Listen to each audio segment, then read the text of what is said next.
نحمده ونصلي على رسوله الكريم اما بعد فاعوذ بالله من الشیطان الرجیم بسم اللہ الرحمن الرحیم۔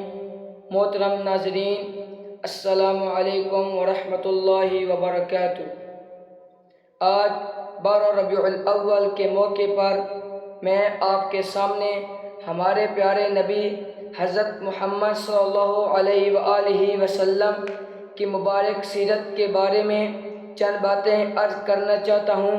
اللہ تعالیٰ نے حضرت محمد صلی اللہ علیہ وآلہ وسلم کو پوری انسانیت کی ہدایت کے لیے آخری نبی بنا کر بھیجا۔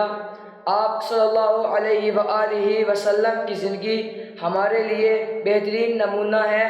قرآن مجید میں اللہ تعالیٰ نے آپ صلی اللہ علیہ وسلم کے اخلاق مبارکہ کی عظمت بیان فرمائی ہے۔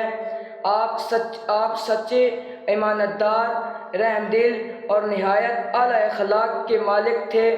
آپ صلی اللہ علیہ وآلہ وسلم بچوں سے محبت فرماتے، بڑوں کا احترام کرتے، غریبوں اور کمزوروں کا خیال رکھتے اور لوگوں کو اللہ تعالیٰ کی عبادت، سچائی، ایمانت اور اچھے اخلاق کی تعلیم دیتے۔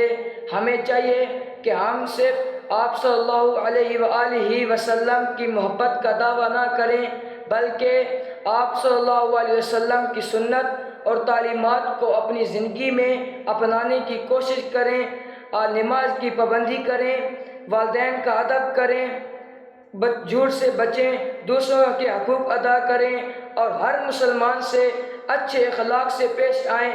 ہمیں چاہیے نبی کریم صلی اللہ علیہ وسلم کی زندگی ہمارے لیے ایک واقعہ یا تاریخ نہیں، بلکہ زندگی گزارنے کا ایک مکمل راستہ ہے۔